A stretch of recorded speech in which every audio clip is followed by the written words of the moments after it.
Hello, my name is Francesca Finelli, and I am the Associate Director of Graduate Career Development in the Office of Graduate Career Development, also known as GSAS Compass. And today we will be discussing a very important topic, something that I'm really passionate about, which is salary negotiations. I hope you'll walk away from this presentation understanding how to research salary expectations and navigate a job interview with that question, what kind of salary do you expect to make? As well as walk away with an understanding of how to negotiate your salary and advocate for yourself in the workplace. Negotiation, I really think, is purely about advocation and advocating for yourself, because if you don't advocate for yourself, no one else will. And when you're negotiating for a salary, that's often the first time that you get to really advocate for yourself in the workplace. Please do note that the focus of this presentation is for positions outside of academia. However, many of the principles that I'm discussing today do still work in an academic setting. So before the first thing you start with, before any job interview, really do your research on the role and how much you might expect to be paid. This is a common question that I ask students. How much would you like to be making? I sometimes think salary isn't really discussed enough when we're discussing career. It is really important to find work with purpose, work that will fulfill us, but it is also really important in our capitalistic society to be able to sustain yourself financially. And so thinking about how much you'd like to be making is really important to guide you in the types of roles you're looking for. And I think that before you go into any interview, you should really have an understanding about how much you could expect to be making in that role. Sometimes in the first interview, they might ask you, how much would you like to be making? Sometimes this isn't introduced until the second interview, but you should be prepared to answer this type of question. So there are a couple of resources to really help you with this. And when you get that question, how much would you like to be making?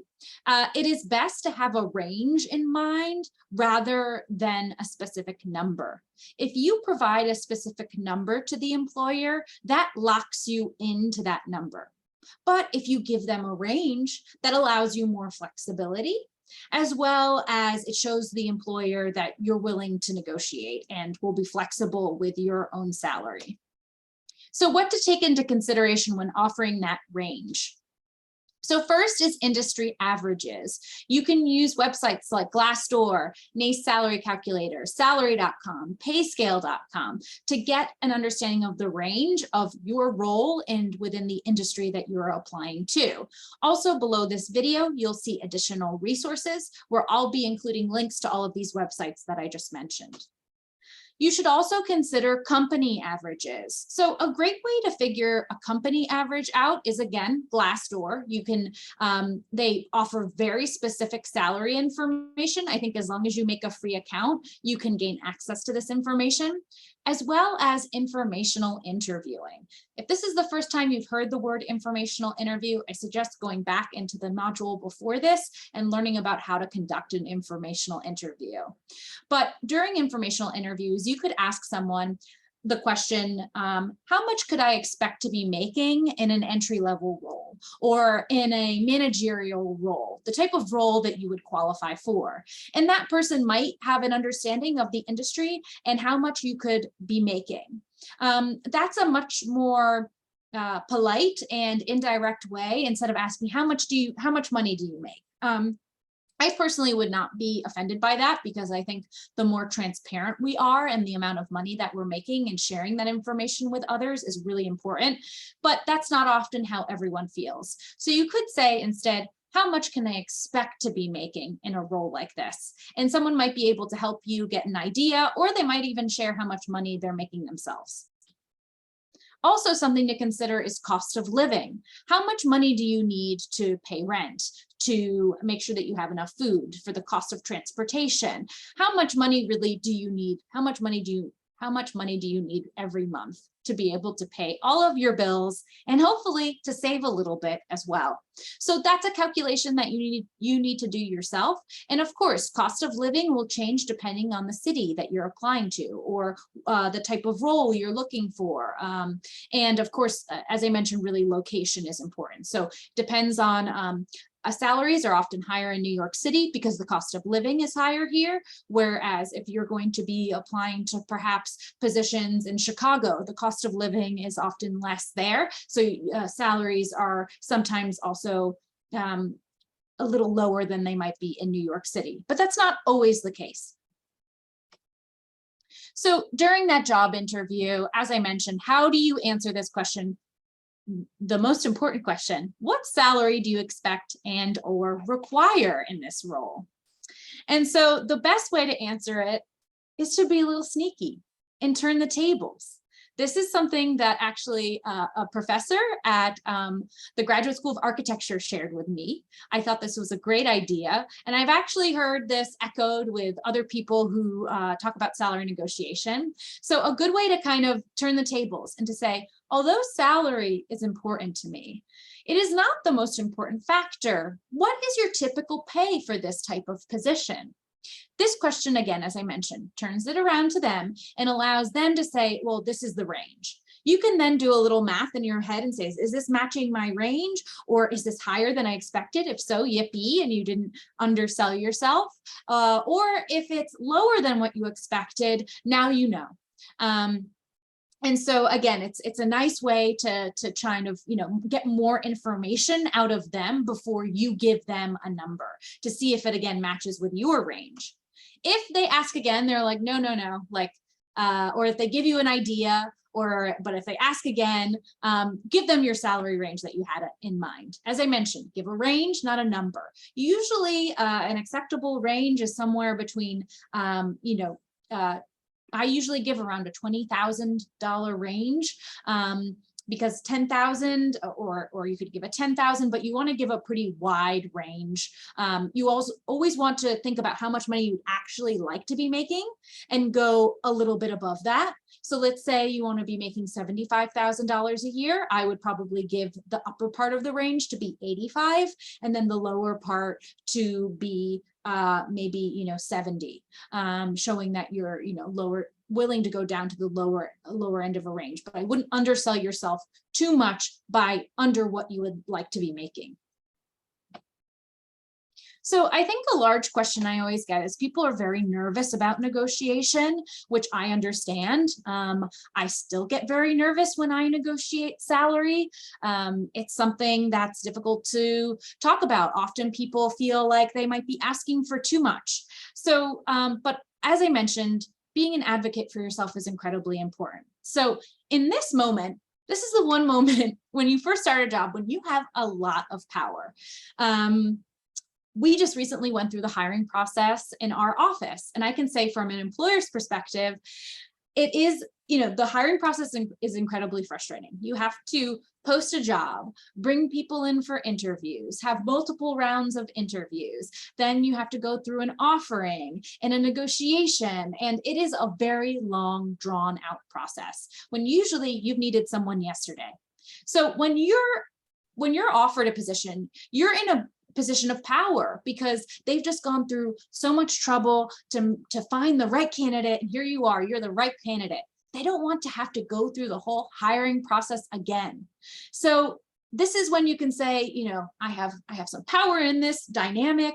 I'm going to go ahead and negotiate. Also, most employers expect you to negotiate. I went to a salary negotiation workshop myself not too long ago, and the person presenting was an HR manager. And she said that, when you're in a room talking about salary, there's usually money floating around in the air. And they usually offer you an amount that's at the lower end of the range for that starting salary, with the expectation that you will negotiate.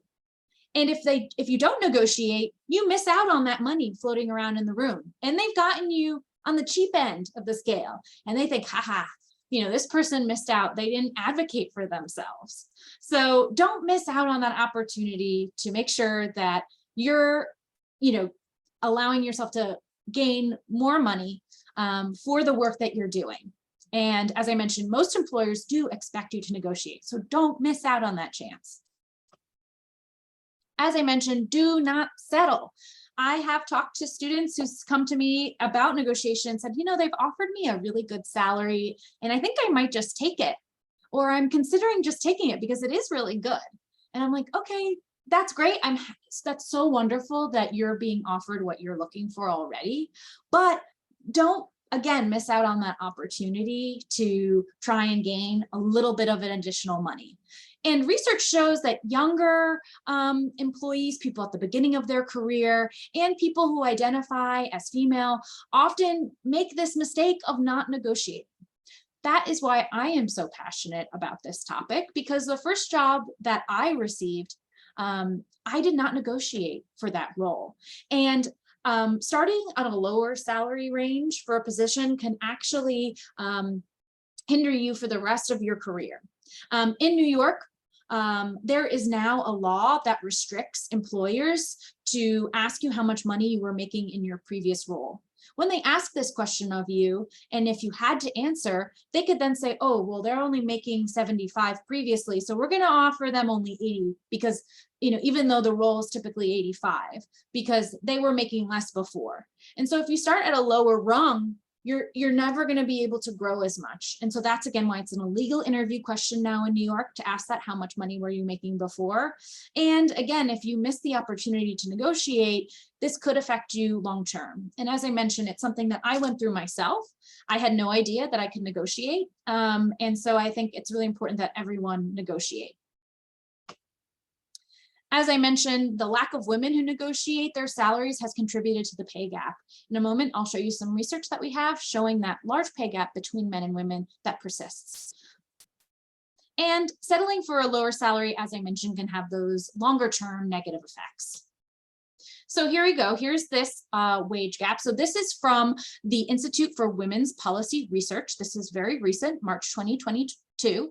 And as you can see, there are disparities in salary across the board between men and women of varying races. So between, they break it down, at least in America, these are the boxes that we use. And so as you can see, between men and women of all races, there is disparity. And over across the board, women make $912 to the $1,097 that men make. And this is something, as I mentioned, that is, really, it's something that kind of gets me going, gets me angry, and is something that I think that's, again, why I'm so passionate about salary negotiation. So make sure that you are also thinking about this and trying to look for pay equity between men and women in the workplace.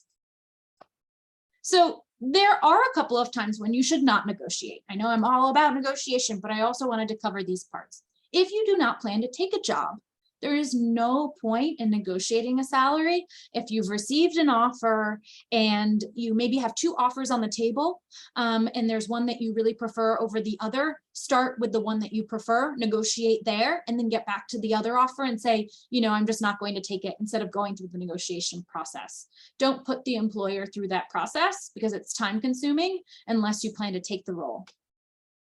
If you've already accepted the offer and signed a contract, you can't negotiate. So it's really, really important to do all of your negotiation before you sign a contract.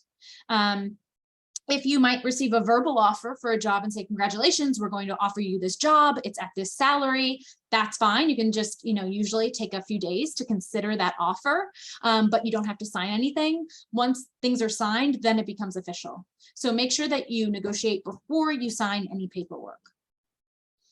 Sometimes you do negotiate and, an employer says that this is the best offer that they can do.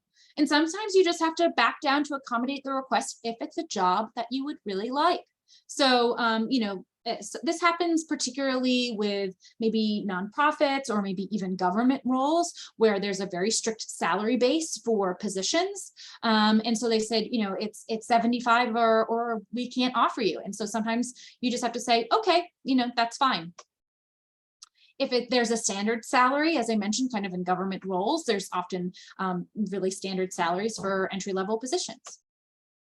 And also internships and hourly positions cannot be changed. So, there are sometimes, I'm thinking specifically of the fellowships in academic administration at Columbia. These are fellowships offered to PhD students to work in administrative offices at GSAS and across Columbia, and they receive a stipend, and that stipend is the same for every student, and that cannot be negotiated. Sometimes you can negotiate hourly roles, but sometimes people say it's $15 an hour and that's it. Every intern gets that. And also some internships, you just, there's again, standard pricing, you wouldn't be able to negotiate. You can always ask and say, you're offering me $15 an hour, but, because I'm studying for a master's and I have some work experience previously in an office, I'd really love to be making $20 an hour. Is that possible? And, they can say yes or no. There is no harm in asking this question, as long as you do it in a very, agreeable manner. You're positive, and we're going to talk about that. And I'll show you a video about how to successfully negotiate in a moment. And if you're unsure, please just contact us at GSAS Compass. We can walk you through it, make a one-on-one career advising appointment. I'd be more than happy, me or Rachel would be more than happy to kind of discuss this topic with you. We could do often I like to do role playing with the student to have them talk through the process, because finding the right words, I think, is really important, particularly when you're nervous. So please do contact us if you have questions. So you're ready to negotiate. What are the next steps? First, celebrate, because you have a job offer. That's really exciting, right? You haven't signed anything yet. So first, create a list of questions you want to ask the employer. Like, when can I expect my health insurance coverage? Or what is my monthly contribution? Gather all of those questions together, because you're going to talk about not only salary, but you want to kind of all the questions that you want to ask at one time during this meeting, because you're now going to request a meeting. So ask for either an in-person meeting or chat over the phone or make a Zoom call, and contact the person who sent you the offer to discuss this. So it's important that you, I suggest doing this in person. Negotiation really requires tone of voice, facial expression. It's a very nuanced process. So you want to make sure that you are taking advantage of things like tone of voice and facial expression to make your point and to successfully negotiate. I do know people who've done it over email, but I just don't think it's as effective. Okay. So really, preparation is very key to negotiation. The first is knowing your worth. So start with making a list of skills and expertise that qualify you for a higher salary. At the bottom of this video, you'll find additional resources, and I have this fantastic worksheet that I got at a salary negotiation workshop to help prepare you for this negotiation, which is pretty much thinking about a couple of different reasons as to why you deserve more money. The fact that you have a master's degree or a PhD, the fact that you have some great internship experience, the fact that you have fantastic volunteer experience, things like this can also bring a lot to an employer. So think about the things that you really excel at, what makes you unique, and how can you add value to the company. Then, as I mentioned, know the data. Really do the research and understand salary averages. Most people can't argue with the facts. So if you come in saying, according to my research, I find that this role is paid between 100,000 to 120,000. That's the typical starting salary. So I'm going to be asking for 120,000. Those are facts, right? And they probably know that. They work in the industry. They should know that as well, right? So make sure that you're doing your research. You can do that online. You can also talk to people.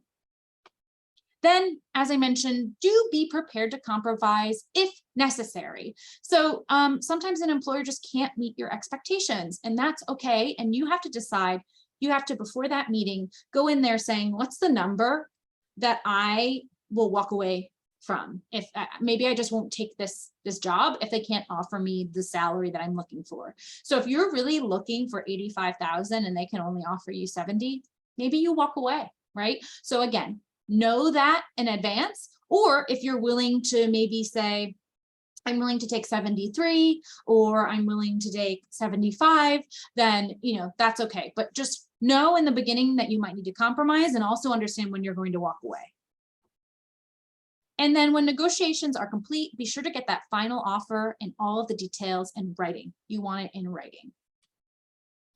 So just a couple of things. I want you to know your rights. Every state is different, but these are some states in New York law. So the first is minimum wage in NYC and Westchester and Long Island is $15 an hour. So if you're getting, you should at least be making $15 an hour.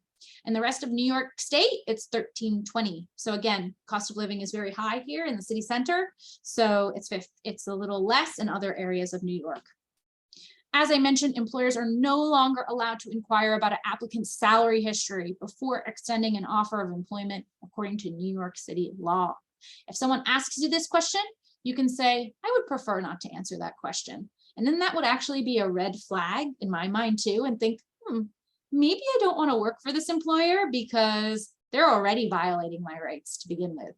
Now, some people might not know, they might not be a hiring manager, they might not know that this is an illegal question to ask. So you might want to give some people some wiggle room, but again, that would be a mental red flag for me if they're asking me. Other states, this could differ. So again, wherever you're applying for jobs, make sure you know those laws. And it's also illegal to ask if you're married or have children. If you are working outside of New York, as I mentioned, be familiar with those labor laws. Again, all of these asking illegal to ask if you're married or have children or about your previous salaries, a lot of these are to protect particularly women within the work system. So the best way to learn about negotiations is to watch one. So I have this video that I really like. I've been using it for years to assist people with negotiations. So when we're watching this video, and again, you'll find a link to this video at the bottom or below this one. Let's look for certain things. Let's think about choice of words. Choice of words and semantics are so important when you're negotiating. So listen for the words that they're using. Think about asking for different types of compensation than just salary. You can negotiate for paid time off or PTO. You can negotiate for higher matching for your 401k. Some companies will match if you put a certain amount of money into your account, they'll match you a certain amount. So you could negotiate about that. You can negotiate for being a flexible work schedule or working from home. There are so many other, for stock options, different types of stock options at organizations. There are so many other things that you can negotiate for. So don't only just focus on the salary. Recently, I talked to a student about negotiating for a signing bonus as well, or a relocation bonus, helping them get to a new location. Often that's really expensive. You have to get all your stuff across the country or to another state. You have to find a place to live. And I actually had a friend negotiate a sign-on bonus so she could get some new work clothes. I mean, those things, it can be expensive. You want to make sure that you look good for the office as well. So all of these things are reasons and things you can negotiate for. So don't only focus on salary. And then finally, a good thing to ask about is company policy about review periods. So if a company says every 6 months we review you, you're more likely to maybe get a raise after that review. Or so you'll see in this video, I don't know if we'll get to, but if you watch the whole thing, at a portion of the video, the person negotiating doesn't get the full salary that they want, but they've negotiated for an accelerated review. So instead of every year the company does a review, they got one at 6 months. And so then at that year point, they'll have 2 reviews at that point, and then they're more likely to get a little bump at the company. Something to consider, you're more likely to get a higher salary jumping from job to job rather than staying in the same job and moving up. And right now, actually, people changing jobs are at an all-time high increase in salary. Who knows how long this will last for? This recording is in August of 2022. So if you're watching at a different point, maybe just don't listen to what I just said. But it is at an all-time high for changing jobs. So I've also negotiated in a current role and asked for more money too. So the same principles are used in that situation as well. Okay, let's go to our video. So just one moment.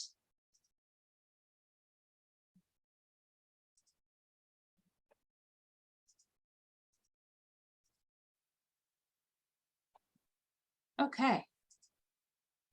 So imagine you've been offered a job Okay, so for let's less say than you now that want. I have just, in this scenario, you have no other competing offers, and I've just made you an offer for $50,000. So Justin, here's the offer, and our salary is $50,000.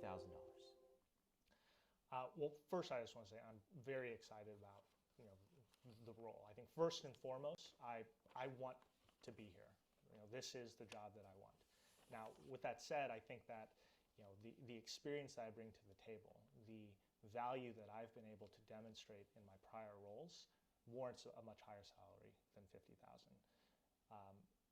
In terms of my own research regarding this particular role at this company and other companies, what I've actually seen is that there's a range of more like 45,000 to 65,000, and I think that given my experience, given the success that I've been able to have in prior roles, which I believe I'm going to bring to this role as well, that I deserve to be at the higher end of that range. So my aspiration is to actually be at 65,000.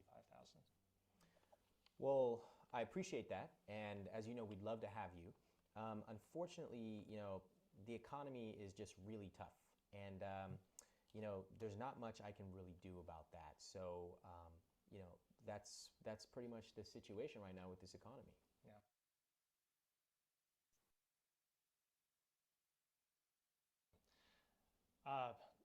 Okay, and I totally get that. I think that at the end of the day, I would look at this like an investment. Right?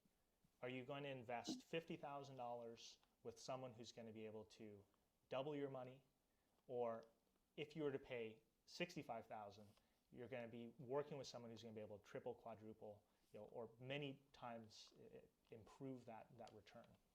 And the work that I've done in the past, I think it's the same thing. Like oftentimes, we've been told, your price point's too expensive. But at the end of the day, it's the return on that price point. And I think that compared to other candidates, I'm going to be able to more than make up that $15,000 difference. Okay, I mean, you do make a case. So I just was able to actually check with my manager, and we're able to be slightly flexible on that rate.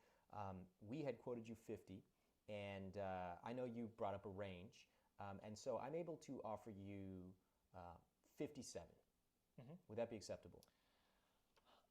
One other thing which we didn't talk about is some of the other modes of compensation. So, stock options, bonus. Would it be appropriate to talk about some of those? Because while 57 is better than the 50 that you offered, it's still not, given my research, what I think that I deserve in this role. And so if there's more flexibility, understanding that you guys may be constrained from a budgetary perspective right now, if there's more flexibility around stock or options or bonus at the end of the year, sure, we I'd can be talk happy about to that. discuss that. Let's discuss that. So on stock options, we are flexible. We've offered you 20,000 options, and we're able to actually extend that number with the understanding that you are a top candidate. So we are pleased to be able to offer you 40,000 options, and that actually doubles the number originally. Now, as you know, we can't promise where the stock is going to go, but we think that that's a very compelling offer. Sure. I think that goes a long way to closing the gap, and I really appreciate your flexibility there, because I am committed to this role, and I think options are a great way for you guys to demonstrate that you're committed to me, and for me to demonstrate that I'm committed to you. The one other thing that I would love to talk about is, what would the review cycle be for my performance in terms of evaluating my candidacy for a promotion or a raise? Okay, so I am going to stop right there on that very funny still, because I don't want to spend our whole video watching a video together, but I did want to just stop and focus on a few really important parts of this video, which is, how did this person start? They started with a really positive note. Really, so thank you so much for this offer. I'm so excited about working with this organization and this company, right? So choice of words here, you're starting off really positive. You always want to start positively, showing them that you're committed, because again, if you're not committed to this role and taking it, you're not going to be negotiating. So you're being honest here. And then they go into saying about why they deserve a higher end of the range. They talk about their research that they've done. And he talks about the background and why he deserves a higher end and what value this person is bringing to the company. And then there was a little pushback. You saw that, right? And then he pushed again. This is common in negotiations. They might give you a little bit of a hard time, but this person said, you know, I really, according to my research, and I'm going to be adding so much more to this role. And so it was really important. So he continued to go on with the negotiation. So you want to maybe have quite a few talking points to back yourself up. Then he went on, they were able to close the gap a little bit, but then went on to talking about negotiation for stock options. And then after that, a review period. So don't just stop at the salary. Think about other things you'd like to ask for. And if they can't match your number, how can they close that gap? I love that term. How can you, it's good, you're closing the gap. So again, semantics, words are very important in negotiation. And there's a lot of helpful resources underneath this video for you. So this is the end of our presentation. Thank you so much for watching it. I really hope that you consider negotiating. And if you have any questions about how to negotiate your salary, please do make an appointment with a GSAS Compass staff member. Good luck.